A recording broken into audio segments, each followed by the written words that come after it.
poco como les decía, ¿qué es la definición de seguridad alimentaria? Es simplemente el hecho de tener en todo momento acceso físico y económico a suficientes alimentos inocuos y nutritivos para satisfacer las necesidades alimenticias.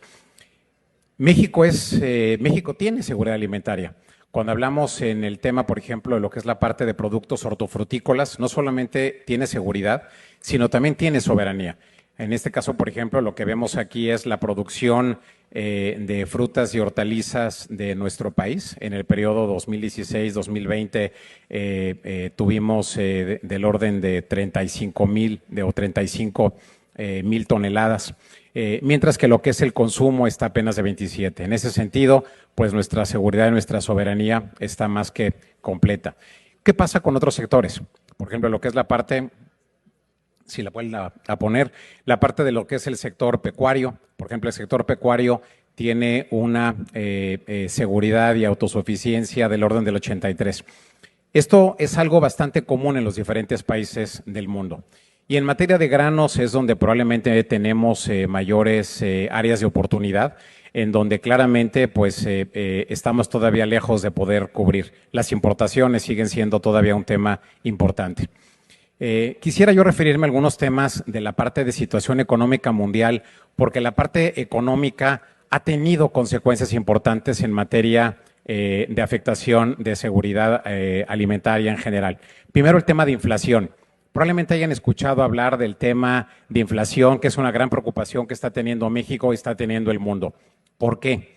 La inflación es un fenómeno que se está dando, es un incremento generalizado del nivel de precios, en donde uno de los precios que está creciendo de manera más acelerada son los alimentos.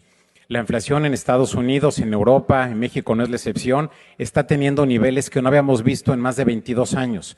Pero ¿qué implicaciones tiene el que tengamos una inflación muy alta? Que los diferentes gobiernos, México no es la excepción, está teniendo que lo que se llama endurecer sus políticas macroeconómicas, está teniendo que incrementar sus tasas de interés. Seguramente han de haber escuchado que Banco de México incrementó su política de 75 puntos base. México es de los pocos países en el mundo que está haciendo copia de lo que hace Estados Unidos. La Fed aumentó sus tasas, las aumentó 2 veces y eso generó un pánico en los mercados que ahorita se los voy a platicar. Que es un poco también este tema que la inflación y el aumento de tasas está trayendo y va a traer una recesión económica mundial. El año que viene prácticamente hay un consenso entre los economistas a nivel internacional. Hoy le dan una probabilidad del 70% que el año que viene Estados Unidos y la Unión Europea y por ende el mundo vamos a tener una recesión. Antes se decía que cuando Estados Unidos le daba una gripa, a México le daba una pulmonía. Sin embargo, la gripa va a ser una gripa pues relativamente leve. ¿Qué es lo que estamos viendo? ¿Qué es lo que pasa en una recesión económica? Cuando hay una recesión económica, baja el consumo.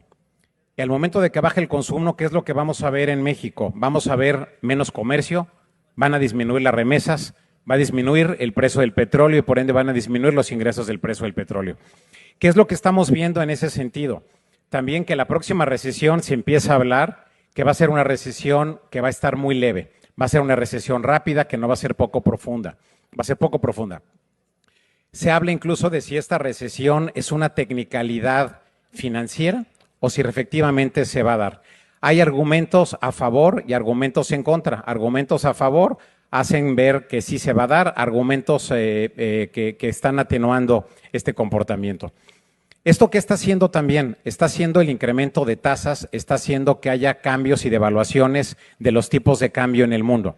Quisiera referirme al caso de México. México es, en la lámina de la derecha, es la línea roja que si se fijan tiene un comportamiento relativamente estable en comparación a la línea de lo que sería su eje. ¿Por qué? Porque México, al momento en el cual copia la política de Estados Unidos, está haciendo que hace competitivo a la moneda mexicana. La mayoría de los países en el mundo no han podido hacer esto y esto lo que ha traído es precisamente una devaluación de manera muy interesante o de manera muy preocupante. En el caso, por ejemplo, el euro hoy se cotiza a la par que el dólar, está a 1.1 o incluso en algunos momentos está por debajo, mientras que históricamente el euro había estado por encima. ¿Qué vemos también en el tema que fue muy relevante, todo el conflicto con Rusia y con Ucrania. Muchos podrán decir, pues, ¿qué pasa? Pues es un conflicto que está literal del otro lado del mundo. Pero este conflicto tiene hoy, en materia, hoy el mundo está tan globalizado que lo que pasa en un país afecta en otros. Y en este caso, ¿qué fue lo que sucedió?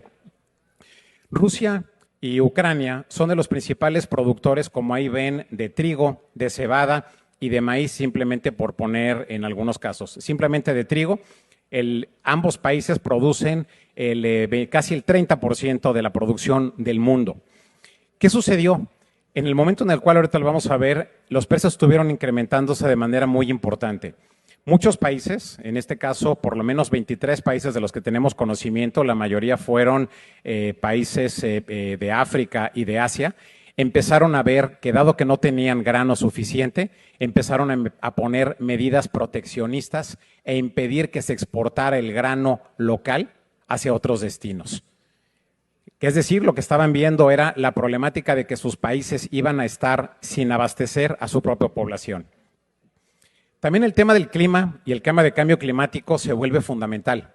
El clima cada vez es un factor que mayor incidencia está teniendo. Hemos escuchado estas ondas de calor no solamente en México, sino en el mundo. Simplemente, por citar un ejemplo, esta semana China se acaban de reunir sus ministros de Agricultura y de Desarrollo Rural, en donde están estableciendo políticas únicas o históricas en materia de qué van a hacer con la parte de agua, porque se dan dando cuenta que el tema del clima están con temperaturas arriba de los 40 grados que anteriormente no habían tenido. En el tema de los precios, como les decía, simplemente vean el tema, este es uno de los últimos 6 meses, el conflicto bélico hizo que los precios se fueran a las nubes. ¿Por qué? Porque se veía que no iban a poder sacar el producto. En particular, Ucrania tenía la problemática de caminos bombardeados, los trenes utilizados únicamente para tema de ejército y sin poder sacar a la fecha mucho de su cargamento por barco, porque resulta que pues los rusos establecieron bombas en el mar precisamente para que no lo pudieran hacer. Hoy siguen limpiando todavía ese tema y no han podido. Y en el caso de la caída que vemos ahorita de los precios, obedeció precisamente este tema macroeconómico, este tema en el momento en el cual la Fed en Estados Unidos anuncia un incremento histórico de tasas, hizo que los mercados se pusieran muy preocupantes y vieran que la recesión es inminente y que por ende el consumo va a bajar de manera importante. ¿Qué temas en materia agrologística quisiéramos también compartir con ustedes de manera rápida? Un problema muy importante que está teniendo a nivel mundial es la saturación de los puertos. Lo vimos en el tema en el Mar del Norte en su momento, lo vimos también, lo seguimos viendo un poco en China con todo este tema de su política de cero COVID, generó que los barcos no pudieran desembarcar. Y eso mismo se ha tenido también recientemente en Estados Unidos y en otras regiones. ¿Qué temas también estamos viendo a nivel interesante o que todos deben de contemplar? Los temas de lo que le llaman el modelo offshoring. No sé qué tan familiarizados estén con estos términos. Si no los están, deberían de estarlo. Cada vez son términos que cada vez se van a utilizar más. ¿Qué quiere decir primero el offshore? El offshore es un modelo que se empezó a aplicar hace más o menos 10 años, en donde Estados Unidos lo que vio era la necesidad de irse a otros mercados, sobre todo de manufacturas, en donde pudiera generar su producción a un menor costo. Hoy, ¿qué estamos viendo? Hoy la pandemia, hoy el tema de la problemática que se está dando con China y Estados Unidos, el tema de que las cadenas de suministro se rompieron, hacen la necesidad de voltear y replantear estos esquemas. Hoy se ven esquemas como lo que es el nearshoring, que lo que buscan es regresar o acercar la producción cerca del país de origen, en este caso regresar cerca de Estados Unidos, no necesariamente tiene que ser en Estados Unidos. El reshore o reshoring implica regresarlo a los Estados Unidos y el onshoring es regresarlo a Estados Unidos dentro de Estados Unidos, pero no necesariamente donde originalmente se planteaba. La tendencia, diversos analistas establecen que esto es un tema que llegó para quedarse por un rato. Originalmente, cuando inició la pandemia, todos pensábamos que la pandemia iba a ser algo relativamente de corto plazo. Y hoy nos damos cuenta que no, que la pandemia lo que ha venido trayendo es la preocupación de que las cadenas de suministro tienen que mantenerse. En ese sentido, por ejemplo, una empresa que se llama Newmark, que es una consultoría global de servicios inmobiliarios, ha venido comentando de que las necesidades de almacenamiento en Estados Unidos en una década se duplicaron. Estados Unidos cada vez está viendo la necesidad de mayor almacenamiento. Vemos también un efecto que le llaman los analistas efecto látigo.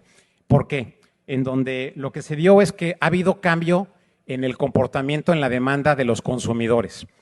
Pero sobre todo está habiendo un cambio en cuanto a las diferentes empresas minoristas que ven la necesidad de tener inventarios que anteriormente no tenían. ¿Por qué? Precisamente porque las cadenas de suministro están rotas. En la medida en la cual están demandando más inventarios, está haciendo que la logística y todo el tema de la cadena de suministro tenga picos, tenga temas que anteriormente no veíamos. Entonces, estos temas que son ineficiencias y que están generando estas irregularidades, tenemos que tomarlas en cuenta y ver cómo se van a resolver. En Estados Unidos hay una iniciativa que se llama Reshoring Initiative, en donde lo que está planteando es de dónde están regresando empresas norteamericanas, dónde estaban ubicadas. La mayor es en China, pero también está pasando un efecto que muchas empresas norteamericanas situadas en México se están regresando. Sin embargo, también esto es un tema que vemos, aquí intento cambiar, un tema también de oportunidad para México. ¿Por qué?